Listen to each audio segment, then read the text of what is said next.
Queridos, eu espero que todo mundo tenha lido o texto da nossa primeira devocional, a passagem que está em Efésios 5, de 25 a 32. Eu não vou ler esse texto agora com vocês, na fé de que todos leram esse texto no momento da devocional.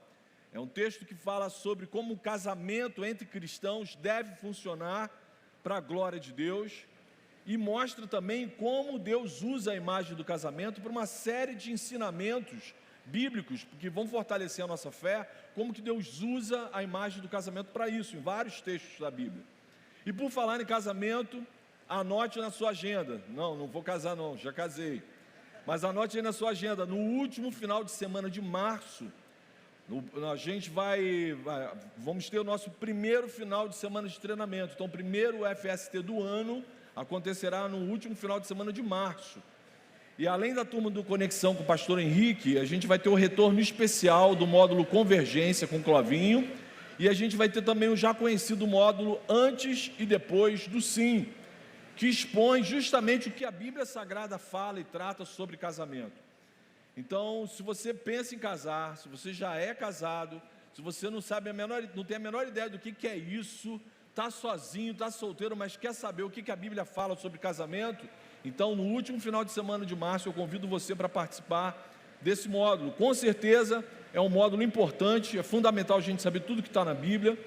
Mas, irmãos, nesses 11 anos, servindo na Igreja Oceânica como pastor, que investe boa parte do seu tempo no aconselhamento matrimonial, eu tenho visto que o maior problema nos casamentos cristãos atuais não é falta de informação, mas sim falta de devoção. Primeiro, falta de devoção a Jesus e depois falta de devoção ao próprio cônjuge. Hoje em dia a gente encontra muita informação boa em diversos lugares sobre um casamento biblicamente orientado. A gente encontra diversos livros, inclusive aqui na nossa livraria, centenas de palestras na internet de palestrantes renomados, e inclusive no canal do YouTube da nossa igreja tem várias palestras, várias mensagens sobre um casamento biblicamente orientado. Mas o que é raro encontrar nos dias de hoje são casais cristãos que pensem biblicamente, que tenham a Bíblia como a sua única referência do casamento, de se relacionar um com o outro, e que vivam uma devoção a Jesus e ao cônjuge de verdade. Isso só acontece se o coração do casal estiver cheio do Espírito Santo e cheio da palavra de Deus. Amém? E por falar em palavra, vamos voltar então ao texto da nossa passagem, de Efésios 5. O apóstolo Paulo revela que o casamento monogâmico, heterossexual, entre um homem e uma mulher, foi criado e escolhido por Deus para ser a metáfora perfeita do relacionamento de Jesus com a sua igreja, o relacionamento dele com o seu povo. Em diversas passagens, tanto do Antigo como do Novo Testamento, Deus vai utilizar a ilustração, a imagem do noivado, a imagem do casamento, para ilustrar o relacionamento que Ele deseja manter com o seu povo. E o que isso significa? Qual a lição que eu e você a gente deve aprender com essas ilustrações que a Bíblia utiliza a partir do casamento? O significado em dizer que a igreja é a noiva, é a esposa, é a amada de Cristo, expressa a ideia de que o povo de Deus, a comunidade dos salvos por Jesus, está num compromisso inviolável, indissolúvel com o seu Senhor. Jesus nunca abandonará a sua igreja, Jesus nunca trairá a sua igreja, amém? Jesus foi traído, Jesus foi abandonado, Ele sabe o que é isso. E o fato da Bíblia expressar esse relacionamento de Deus com a igreja, Rodrigão, é melhor, já começa a dar microfonia, altera tudo. Obrigado pelo amor, pelo carinho, tá top assim. Beleza. Mas o que isso significa? Que como igreja, a gente pode ter a certeza que o amor de Jesus por nós é indissolúvel, é inegociável. E o desdobramento disso, eu como igreja tenho que ser fiel ao meu amado. Eu como igreja tenho que aguardar ansiosamente a volta do meu amado, como uma noiva aguarda os dias da boda de casamento. Outro detalhe importante que a gente deve entender é que esse conceito de igreja como noiva de Cristo está atrelado intimamente a um aspecto coletivo. Igreja, coletivo. A aliança de Deus é feita com o seu povo. A aliança de Deus não é feita com você, nem com o Marcão sozinho lá na casa dele. Não. A aliança de Deus, o noivado de Deus, o casamento de Deus com o seu povo, é feito com o povo, com a comunidade. O crente sozinho não é a noiva de Cristo. O crente sozinho não é a igreja de Cristo. Até porque o individualismo é completamente antibíblico. O individualismo é uma postura completamente anticristã. Então não existe a menor possibilidade de eu viver cristianismo isolado da comunidade dos salvos, isolado da comunidade dos santos. A salvação é pessoal, mas a conversão, o processo de transformação, de santificação na vida da gente só acontece no coletivo. Você já parou para pensar nisso? A salvação individual, a obra que Jesus realiza na minha vida, muda a minha eternidade, é pessoal. Mas Ele só me transforma a sua imagem e semelhança se eu estiver andando com vocês. Sozinho dentro de casa, eu e a minha geladeira, vamos ficar muito parecidos. Não vai mudar nada na minha vida. A nossa mudança de vida só acontece na coletividade. Guarde isso. Jesus nos transforma em seus discípulos sempre na comunhão dos salvos. A fé cristã muda a gente do ser solitário para o ser comunitário. Antes você vivia a vida do seu jeito, do jeito que você achava que era certo, que era justo, que era correto. Mas quando você passa a caminhar com Jesus, Jesus necessariamente te coloca em contato com a comunhão, com o comunitário. O escritor e pastor presbiteriano Ricardo Barbosa, da igreja lá em Brasília, ele afirma num dos seus livros que Cíntia me emprestou. Obrigado, Cíntia. Cadê Cíntia? Cadê Cíntia? Cíntia Moreco. Isso. Meu, escondido aqui, Cíntia, tem que ficar aqui. Obrigado, Cíntia. Já me abençoou na leitura, um artigo do pastor que eu li, me abençoou muito, e ele afirma o seguinte: a igreja local não é apenas uma instituição, a igreja local é um modo de existência. Crer em Jesus é também crer e pertencer a uma igreja local. Para a gente falar que crê em Jesus, esse crer tem que ter desdobramento. Quando eu pertenço a uma igreja local, eu estou afirmando, eu creio em Jesus. Por quê? Isso aqui é muito mais do que uma instituição, não é um clube de amigos, é a noiva de Cristo. E eu preguei sobre isso no início desse mês, lá na igreja. Não existe amparo bíblico para esse credo antibíblico de ser desigrejado. Não existe amparo bíblico nenhum. Você não vai achar base, apoio na palavra para justificar um cristão ficar desigrejado. Muito pelo contrário. A ordem em Hebreus 10, 25 é para a gente se reunir. Não deixemos de reunirmos como igreja, segundo o costume de alguns. Na época da igreja primitiva já tinha uma galera lá, uns Zé Arruelas, que não queriam se reunir como igreja. Na época da igreja primitiva já existiam pessoas que desprezavam a comunhão com os salvos pelo Senhor Jesus. Eu até reconheço que dependendo da igreja, dependendo da experiência que você tenha com a instituição, dependendo do que acontece na sua caminhada, pode ser que você tenha justificativas sérias mesmo para mudar de igreja. Mas o crente que ama Jesus de verdade, assim que sair de um lugar, assim que sair de um ninho, ele tem que encontrar outro lugar, necessariamente. Ele tem que buscar outra igreja local para ele se conectar ao corpo de Cristo. Quanto mais eu amo Jesus, mais a igreja local tem que fazer sentido na minha vida, na minha caminhada. Nos meus 38 anos de convertido, a igreja oceânica é a minha terceira igreja, ou seja, eu passei por duas igrejas, quando eu venho para cá parece que o som, sumiu, volto para cá, esses sons temperamentais, mas assim, eu nunca fiquei distante da comunhão com o corpo de Cristo. O que é inadmissível é esse papo de que igreja é tudo igual, sempre tem problema, por isso que eu vou servir Jesus aqui em casa, o meu split de 18 mil BTUs no máximo. Isso é uma postura completamente anticristã. Guarde isso para você falar para alguém. O dia que você encontrar com um desigrejado, você vai falar assim, você está sendo anticristão. Queridos, Jesus e a igreja são inseparáveis. Por isso ele usa a imagem do casamento, porque no coração do nosso Senhor é inadmissível a separação, o divórcio, o afastamento do noivo, do marido e da sua esposa. É por isso que Deus usa a metáfora do casamento. Da parte de Jesus, nunca existirá separação. Por isso, meu irmão, como eu e você nos relacionaremos de forma saudável com Jesus, e com aquela que é amada do amado dos céus. Como que a gente deve se relacionar de forma saudável com Jesus e com os nossos irmãos na fé? Vai ser justamente devotando, através do zelo e afeto dedicados à nossa igreja local. Como que eu vou manifestar de forma concreta amor e zelo pela igreja de Jesus espalhada sobre a face da terra? Esqueci, vim para cá de novo, some som. Rodrigo, me afasta, qualquer coisa, você... Aleluia, aí eu volto para cá. Vou ficar segurando aqui assim. Então, de que forma que a gente demonstra amor pela igreja de Cristo espalhada sobre a face da terra? De forma palpável e concreta. Demonstrando amor, zelo e cuidado com a igreja local. Não adianta falar, eu amo a igreja de Jesus espalhada lá sobre a França. Eu não vou lá na França. Eu não estou lá na França. Eu não congrego com ninguém lá na França. Então eu tenho que manifestar amor, zelo e cuidado com a minha igreja local, aonde Deus me colocou.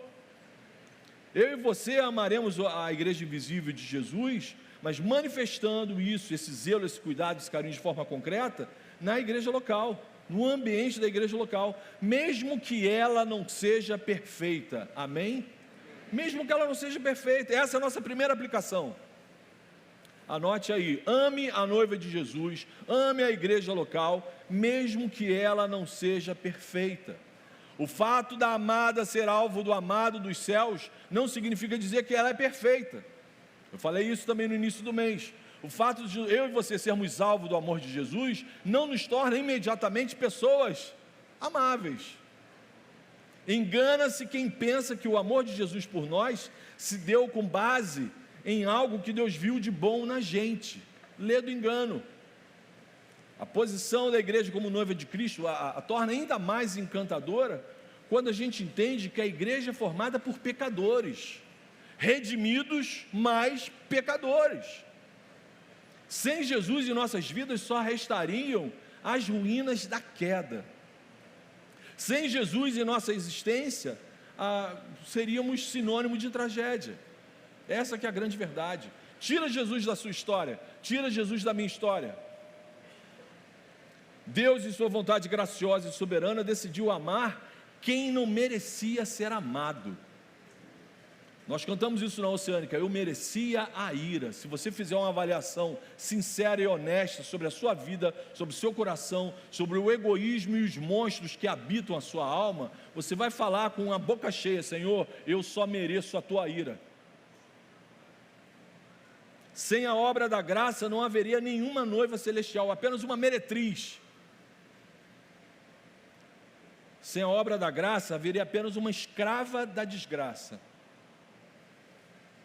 Se Jesus nos ama em nossa total imperfeição, então eu devo amar a minha igreja local, com as suas imperfeições, mesmo que as pessoas que ali frequentem não sejam perfeitas, até porque aqui na terra, eu e você, enquanto estivermos vivos, nós não seremos perfeitos. Filipenses 1, versículo 6, o apóstolo Paulo afirma o seguinte: eu e você ainda somos obras inacabadas. No momento em que Jesus entrou, olha só, já ia para lá. No momento em que Jesus, vou falar com vocês aqui que eles ali não querem me ouvir. No momento em que Jesus entrou em nossa vida, Ele iniciou uma obra. Somos obra inacabada. Tem irmãozinho por aí que está com vergalhão exposto. Você chega perto e já sente logo o vergalhão. Tem gente que está com chapisco grosso. Tem gente que já está com porcelanato. Né? Você olha assim, de primeira parada. Mas tem gente com vergalhão. Obra inacabada. Gente com obra inacabada não é perfeito. Mesmo a gente sendo o alvo principal do amor de Jesus, a igreja local é formada por mim e por você. Isso já traz para a gente o entendimento de que ela não será perfeita. Mas isso não pode ser desculpa, não pode ser impedimento para nós não amarmos e não cuidarmos da noiva de Jesus. Ah, lá só tem gente perfeita, ah, lá só tem gente esquisita, ah, lá só tem gente estranha. Justamente por ser alvo do amor de Jesus, essa comunidade de imperfeitos se torna bênção. Porque nós somos alvo do amor de Jesus, por isso que a igreja de Cristo é bênção na face da terra. Só a igreja de Cristo compartilha uma mensagem de esperança que muda a eternidade dos seres humanos. Amém? Como diz lá o meu amigo, eu poderia estar matando, poderia estar assaltando, poderia estar incomodando o seu retiro, mas não, estou aqui pregando. Por quê? Jesus entrou, mudou a minha história. Só a mensagem do Evangelho faz isso com o ser humano. Algumas ações realizadas dentro da igreja cristã, você consegue encontrar em outros lugares. Ajuda humanitária, ajuda social, suporte e apoio emocional, companhias e amizades saudáveis. Você encontra isso até em ONG, povoada de ateu. Agora, a pregação do Evangelho, a mensagem da salvação, da reconciliação do ser humano com o seu Criador, só a Igreja de Cristo prega isso, meus irmãos. Mas, Marcão, você mesmo falou, tem muita gente doente, muita gente estranha, muita gente esquisita na igreja. Não olhe para o lado agora, né? Olhe só para mim agora. Sim, é verdade, tem mesmo, olhe para mim. Parafraseando o apóstolo Paulo, na lista dos doentes mais esquisitos da igreja, eu sou o primeiro. Então você já é o segundo. Mais uma pergunta aqui: quem aqui nessa tenda é pai ou mãe? Amém, amém. Crescer e multiplicar-vos. Olha como é que... Você que é pai e mãe, você deixaria de cuidar, de zelar, de amar o seu filho, por ter o discernimento de que ele é imperfeito? Você deixaria de cuidar, de zelar do seu filho por ele estar doente? Não é justamente quando a gente está doente que a gente requer mais atenção, mais cuidado, mais carinho, mais paciência? Vocês que são pais, alguma vez cogitaram a ideia de não amar o filho de vocês por ele ser meio estranho? Você fala as coisas com ele, ele não obedece. Você pede para ele tomar banho, ele não vai tomar banho. Você quer que ele coma tudo, né? Aquele jiló que você preparou com a mãe, ele não quer comer o jiló. Se a gente tem paciência com os nossos filhos, por que eu e você não vamos ter paciência com a nossa igreja, com os nossos irmãos? A Bíblia me garante que os nossos filhos são imperfeitos. No meu gabinete nunca chegou um pai e uma mãe lá, estou aqui devolvendo, não quero esse filhote de Bin Laden, não quero mais isso na minha casa. Nunca aconteceu. E olha que tem uns aí que são heavy metal, hein? Deus abençoe a Tati, toda a equipe do Kids, né? Que tem uns lá saudáveis. Vou destruir o planeta! Aqui não, meu irmão, aqui não. A Bíblia me garante que eles não são perfeitos. Eles só têm cara de anjinho quando estão dormindo na fotografia, viu? Começaram a gritar lá, ó. Alguém me tocou, saiu virtude deles lá agora. Meu irmão, se Jesus trouxe você para a igreja oceânica, ame a igreja oceânica acima das imperfeições da igreja oceânica, amém? Se Jesus te trouxe para cá, ame a igreja oceânica acima das imperfeições da igreja oceânica. Nós não somos só isso, nós somos alvo do amor, da graça do Senhor Jesus. O que isso significa? Que eu e você, a gente deve amar as pessoas que Jesus ama aqui dentro dessa tenda. A gente deve amar por causa do que Cristo fez e está fazendo em nós, amém? Irmãos, por que eu amo essa igreja?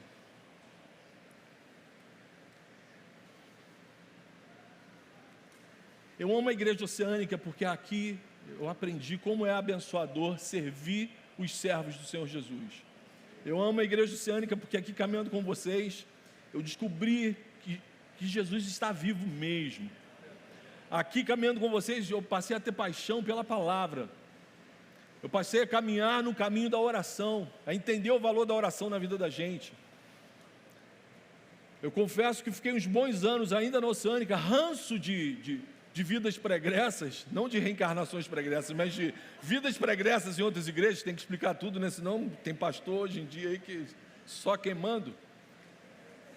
Eu confesso que eu fiquei bons anos na oceânica, só ocupando espaço. Por quê? Pecaminosamente, eu dava essas desculpas para mim mesmo. Igreja é só problema, quanto mais eu me envolver, eu vou ver as coisas esquisitas. Então, eu chego na hora do louvor, e às vezes nem chegava na hora do louvor, eu ficava da varanda da minha casa, ouvindo quem que estava dirigindo o louvor. Dependendo de quem era louvor, eu nem ia. Quando era o Jonatas, eu ia. Eu ouvi o violão tocando, eu falava para Deise, é o Jonatas, dá para a gente ir. Então, assim, pecaminosamente, eu vivia me dando desculpas para não me envolver com a igreja, para não servir a igreja, mas aí eu comecei a caminhar num tal de célula. Meu irmão, eu me converti pela segunda vez. Jesus me levou para a célula número 4, lá na casa da Dilei. conheci a irmã Vilma, a irmã Vera, filha da irmã Jocelina e outros membros queridos lá. E aí eu me apaixonei pela noiva de Cristo. Não tinha mais como não amar a noiva de Jesus, a amada dos céus, não tinha mais. Eu passei a ficar apaixonado pela igreja local. As escamas dos meus olhos caíram, passei a ver o Cristo vivo andando e agindo no nosso meio. Eu vi gente sendo curada, o Senhor restaurando visão física mesmo. Vi gente tendo doenças que os médicos desenganaram, sendo curados. Tenho visto relacionamentos sendo ressuscitados. A gente serve um Deus que ressuscitou Lázaro. Ressuscitar um casamento para Jesus é a mesma coisa. Eu tenho visto isso acontecer aqui no nosso meio. Irmãos, essa igreja me ensinou o que é cristianismo de verdade. E cheio de gente imperfeita e esquisita que nem eu. Como não amar essa igreja? É por isso que eu amo a igreja oceânica. Depois vocês fazem um vídeo para mim ali, tá? Tem gente estranha? Tem. Tem gente esquisita? Tem. Mas a graça de Deus, o Cristo vivo está aqui agindo no meio dos esquisitos. Glória a Deus. A Bíblia fala que Ele ama os maluquinhos, Ele ama as coisas loucas para envergonhar aquelas que se pensam que são sábias. Aleluia, aleluia. Amados, a noiva é imperfeita, pode até ser esquisita, mas ela é especial, porque ela é amada do amado dos céus. Aleluia, aleluia. É por isso que eu amo a igreja oceânica acima das imperfeições da igreja oceânica. Mas, gente, aqui é o momento da gente fazer uma reflexão, fazer uma pergunta. Você sabe diferenciar uma igreja imperfeita de uma igreja impostora? Você tem segurança para discernir, para diferenciar uma noiva verdadeira de uma Jezabel excomungada dos infernos? Ou você ingenuamente acredita que toda igreja visível que existe por aí é de Jesus? Igreja do azeite quente, é de Jesus. Igreja do cuspe ungido, essa é de Jesus. Igreja presbiteriana Brahma, essa é de Jesus. Opa, se tiver gelada eu estou lá. Você sabe diferenciar uma igreja verdadeira de uma Jezabel? Jesus não espera e nem quer que você conviva com uma noiva impostora. Por isso é importantíssimo que você saiba biblicamente diferenciar uma igreja verdadeira, imperfeita, mas nos caminhos do Senhor, de uma igreja impostora que afasta as pessoas do caminho do Senhor. Essas perguntas foram feitas durante um bom tempo pelos nossos pais da Reforma Protestante, e eles chegaram à seguinte conclusão: uma igreja local só é uma igreja cristã de verdade se, em primeiro lugar, o culto for cristocêntrico. O que significa isso, Marcão? Louvores, pregação, tudo o que acontece na igreja tem que apontar para Cristo, tem que valorizar e cuidar bem do Evangelho, tem que tratar o Evangelho com diligência, com profundidade, tem que existir compromisso com o Novo Testamento, com tudo que fala sobre Jesus. Irmão, Jesus não divide a sua glória com ninguém, não divide sua glória com anjos, com santos, com santa, com papa, com padre, com pastor, muito menos com apóstolo. Se você conhece algum apóstolo vivo, ore para que Deus dê descanso para essa alma, porque apóstolo bom é apóstolo morto. Isso, aleluia, igreja. Se você conhece algum apóstolo vivo, começa a orar para Deus dar descanso para essa alma perturbada. O ser humano não pode ser alvo da adoração durante o culto que é feito para Jesus. As músicas não podem ficar falando o tempo todo do me dá isso, me dá aquilo, restaura isso, restaura aquilo. Igrejas onde isso acontece não são igrejas de verdade.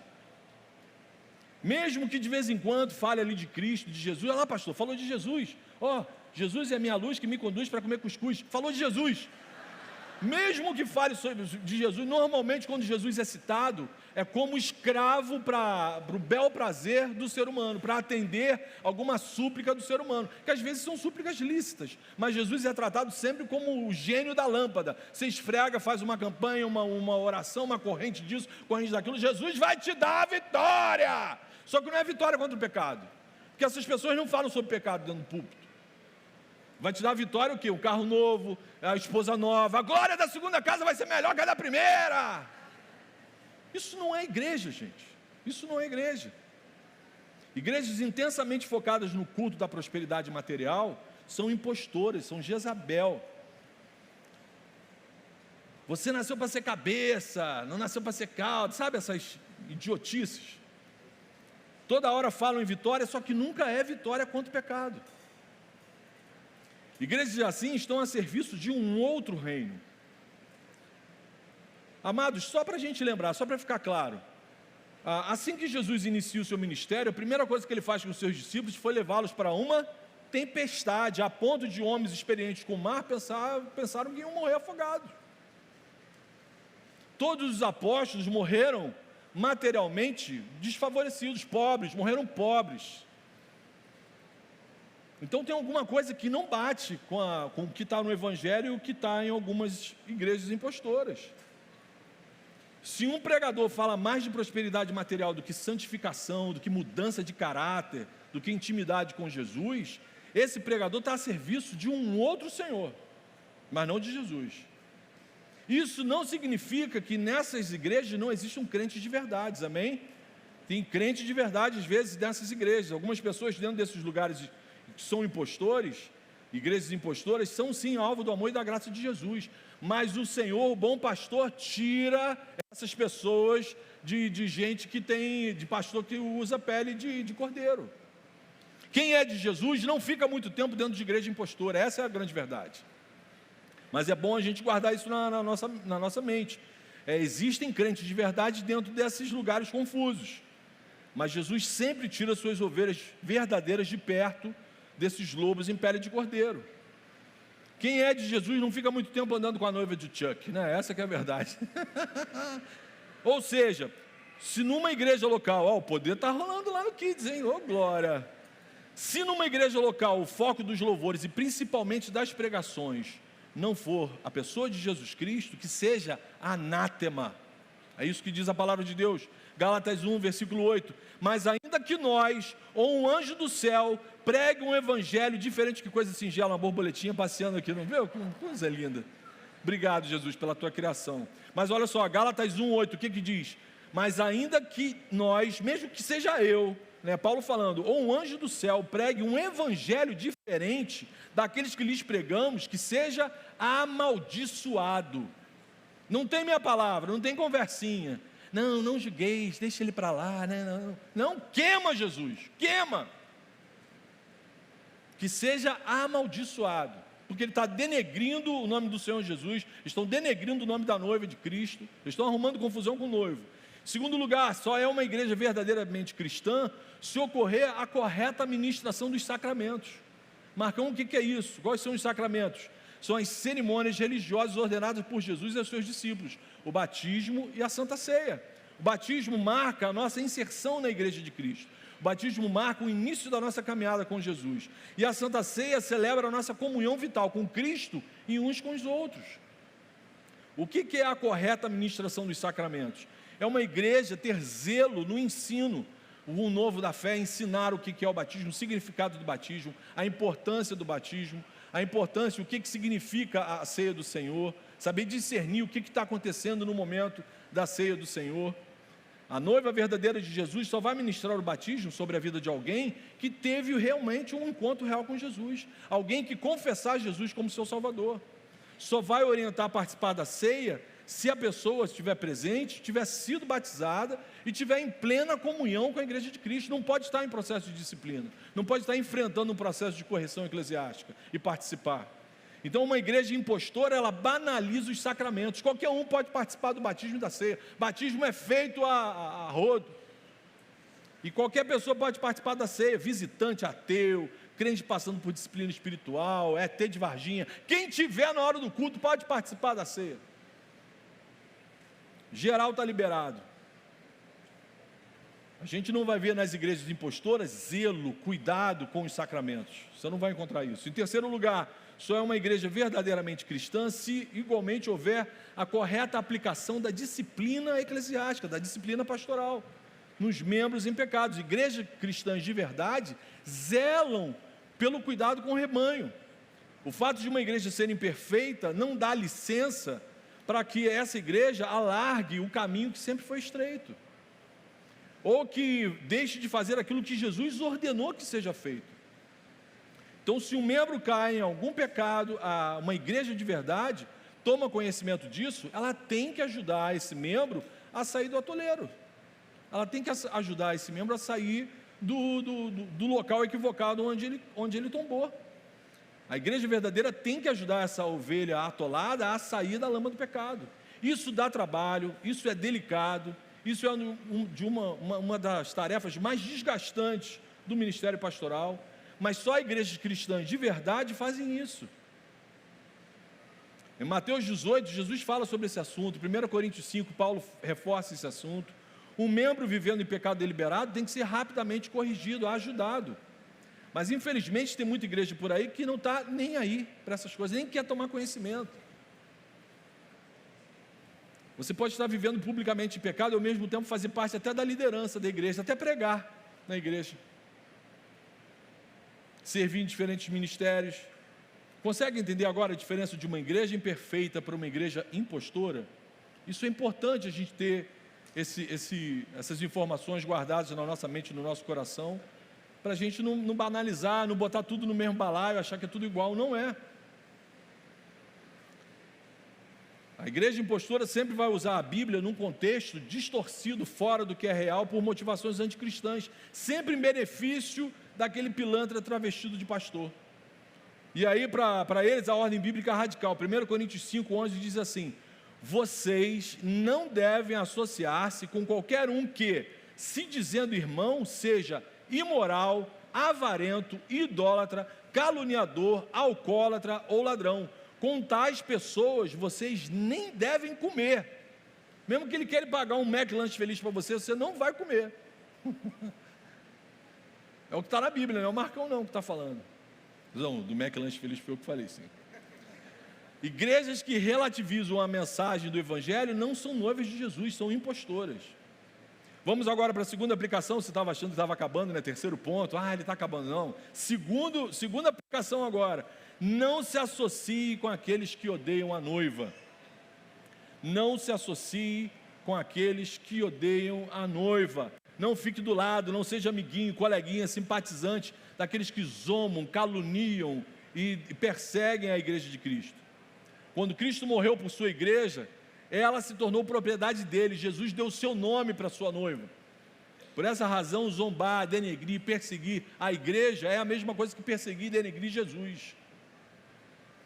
Quando um crente é perseguido, sabe quando você é perseguido lá no seu ambiente de trabalho ou dentro da sua família, a pessoa que está te perseguindo, ela está arrumando problema com Jesus.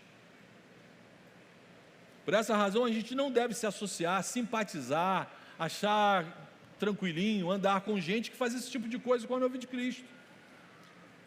Mas, Marcão, é possível um crente, membro ativo, em plena comunhão com a sua igreja local, zombar, denegrir e até mesmo contribuir com a perseguição contra a igreja de Cristo? Infelizmente é. Por isso que eu trouxe esse ponto aqui para compartilhar com vocês. Isso pode acontecer fruto de uma insensatez displicente, sabe? Aquele crente que não lê a Bíblia, não estuda, não tem um referencial bíblico, a Bíblia não é referência de fé para a vida dele, ele acaba simpatizando com algumas paradas que são completamente anticristãs, mas que ele acha maneiro. Pô, mas isso é bonito. Então tem gente que pode acabar se simpatizando com os inimigos da igreja por causa disso, displicência, ou por causa do pecado da arrogância, que é aquele crente que se acha o espertão, aquele crente porque, eu assisti 6 vídeos no YouTube, agora eu sei tudo de teologia. O tal do Lucifer se amarra em crente assim, se acha, eu sei mais do que a minha liderança pastoral, os pastorzinhos lá, tudo com a mente pequenininha, tudo dentro da caixinha. Eu não, eu estou dentro do caixão. O Lucifer se amarra em crente assim. Desde o momento em que Satanás no Éden enganou a mulher com uma fake news, a gente passou a viver num mundo mergulhado numa guerra de narrativas. O mundo que você vive hoje é um mundo mergulhado numa guerra de narrativas. Se a Bíblia não for a sua narrativa, você vai ser engodado por outras narrativas. As armas que o inimigo utiliza contra a igreja de Cristo continuam sendo as mesmas que ele usou lá em Gênesis 3, a mesma coisa. Ao longo da história da humanidade, elas foram mudando de apelido, Teve um determinado momento que os dardos inflamados das mentiras de Satanás receberam o nome de gnosticismo. O apóstolo João escreveu boa parte das suas cartas para combater o gnosticismo que estava invadindo a igreja naquela época. Depois mudou o nome, o apelido mudou para iluminismo. Foi o momento em que a nossa sociedade foi invadida por pensamentos e narrativas completamente anticristãs. Varreu a Europa um estrago, até hoje a gente sente o efeito dessas coisas. E atualmente, os dardos inflamados de Satanás receberam o nome de ideias progressistas. Pensamento progressista. O que é isso? Toda narrativa que apoia o assassinato de crianças no ventre das mães, a ideologia de gênero, a sexualização precoce das crianças, a normatização de relações afetivas que o Deus do amor abomina. Esses são pensamentos progressistas, são mentiras de Satanás travestidas de um pensamento social, de uma parada maneira. E isso tudo afronta a vontade de Deus sobre a vida de todos os seres humanos, não é só dos cristãos não, de qualquer ser humano. E mais, a narrativa sobre a pseudo-luta pelos direitos do grupo X, da cor de pele Y, ou do sexo Z, né? Tudo e todos que tivessem negócio aí é narrativa de Satanás. Pensamento progressista, tudo dardo inflamado do diabo, disfarçado de preocupação social, é tudo mentira. Com o único objetivo, afrontar, perseguir, desconstruir a fé cristã. Outra expressão de fé não incomoda os grupos progressistas. Você não vai ver ninguém na mídia perseguindo nenhuma outra expressão de fé, a não ser a fé judaico-cristã. O pensamento progressista é inimigo frontal da fé cristã. Tudo que está por trás dessa narrativa do presente século é mentira de Satanás para colocar os filhos da rebeldia sempre contra a igreja de Cristo, tudo, sem exceção. Então, se você é crente de uma igreja cristã verdadeira, protestante, mas não vê problema em curtir, se envolver e até mesmo defender algumas dessas narrativas, você está sim simpatizando, se associando com gente que é inimigo da igreja de Cristo. Mesmo sendo crente, mesmo dizendo que ama Jesus, só que é um crente em boca aberta, sorvetinho, né? Aquele sorvete, porque consegue se associar com coisas que são completamente contrárias à igreja de Cristo.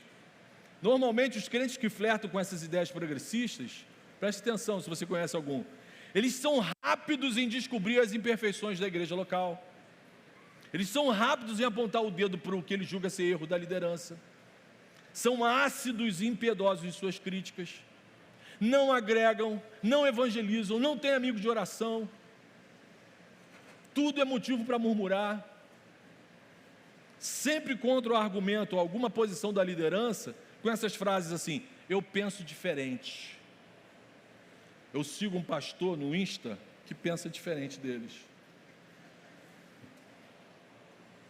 o pastor que eu acompanho, muito mais cabeção, tem 153 mil seguidores, o cara lá tem 150 seguidores.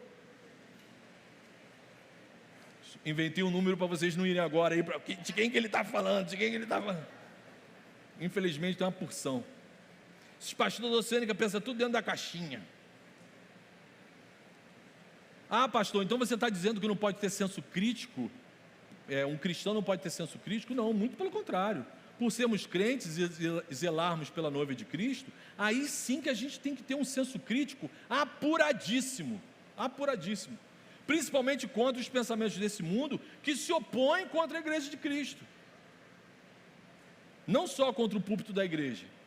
Contra o púlpito da igreja, a gente tem uma ordem bíblica para conferir se tudo que a gente está pregando tem base bíblica. É o Senhor que está, Jesus assina embaixo disso daí. Agora, você só terá um senso crítico apurado em todos os sentidos, sobre todos os assuntos desse planeta, se você estiver cheio do Espírito Santo e cheio da palavra de Deus. Sem Espírito Santo e sem a palavra, você não tem condição de avaliar nada. Se você não usar o óculos das Escrituras para enxergar, examinar todas as coisas, como que você vai saber discernir o que é bom do que não é bom, do que é certo do que não é certo, do que é dardo inflamado de Satanás e do que é só um pensamento sociológico? Mesmo crente, você pode estar perdido e vulnerável nesse mundo impregnado de mentiras se você não tiver a Bíblia como sua única regra de fé e de prática. Quem define para você o que é bom ou não? Quem define para você o que é certo ou não? onde você pode mexer, onde você não pode meter a mão.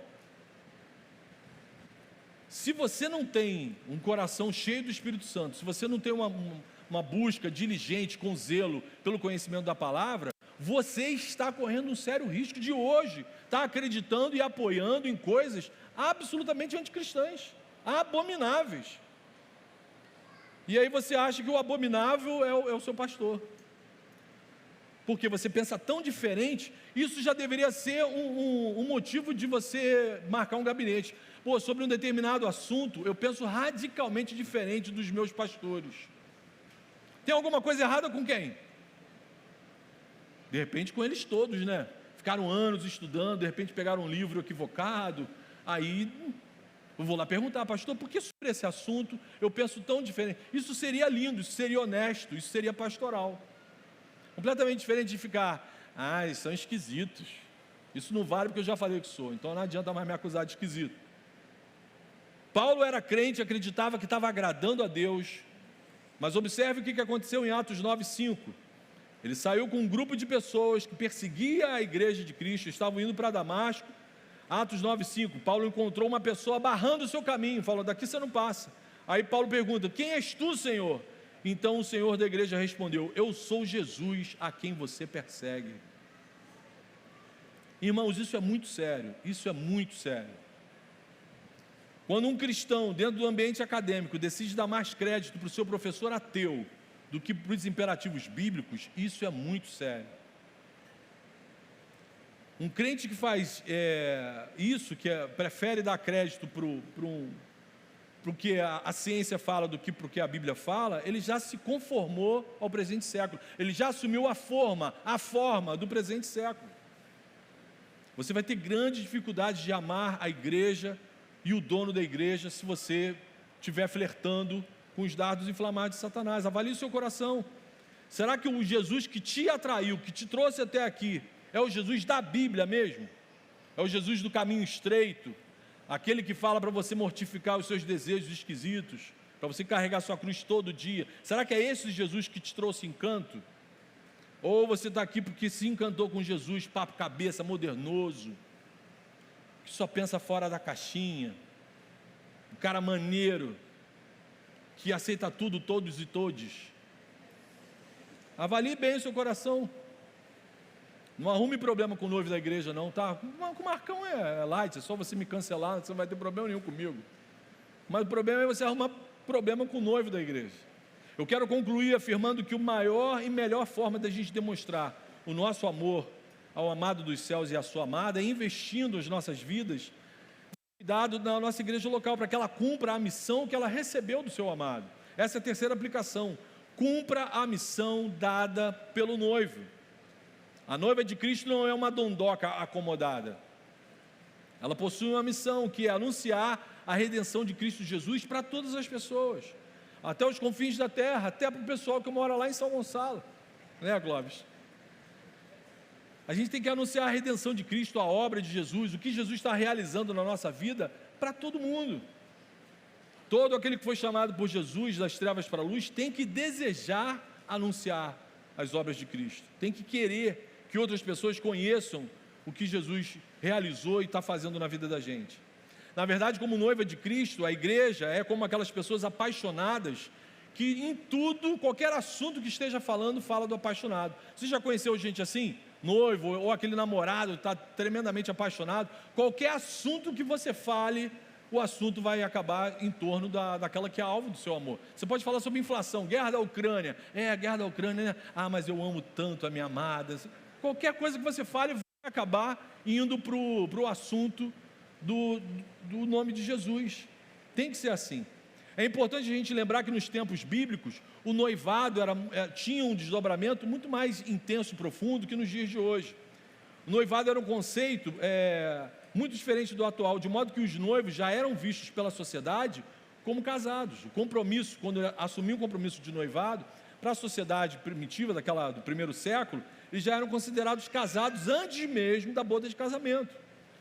O noivo e a noiva já falavam, já agiam, já se comportavam como um casal oficialmente casado. É exatamente assim que eu e você, a igreja de Cristo, tem que se comportar. A nossa igreja local deve falar, agir e se comportar de forma condizente com o seu compromisso com Cristo. Qual o propósito de Deus para o seu povo, tanto no Antigo como no Novo Testamento? Êxodo 19, 1 Pedro 2 diz assim: Deus escolheu um povo como propriedade exclusiva para ser um reino de sacerdotes e uma nação santa. Portanto, se você está inserido na igreja de Cristo, esse é o propósito da nossa existência. Cumpra a missão dada pelo noivo, amém? Fale de Jesus para todo mundo, convide seus amigos para conhecerem a sua célula, convide seus amigos não cristãos para conhecerem a igreja oceânica, a sua igreja local. Ajude-os a conhecerem a Cristo e a se apaixonarem por Jesus, e a curtir e se apaixonar também pela amada de Jesus. Vamos fazer isso para a glória de Deus Pai? Amém? Se você ama a noiva e o noivo, diga amém. Amém. Senhor Jesus, muito obrigado por sua palavra, Senhor, obrigado por sua orientação, e acima de tudo, Senhor, muito obrigado pela tua graça, pelo teu amor, que nos tirou do nosso caminho de trevas, nos tirou das nossas esquisitices, Senhor, e nos levou para o centro do seu amor. Muito obrigado, Jesus. A gente te agradece por esse retiro, a gente te agradece pelo que o Senhor já está falando, fazendo no nosso meio, que a tua palavra gere frutos, que a sua palavra nos transforme e que saiamos daqui ainda mais apaixonados pelo Senhor e pela tua igreja. É isso que eu te peço, Pai, em nome de Jesus. Amém.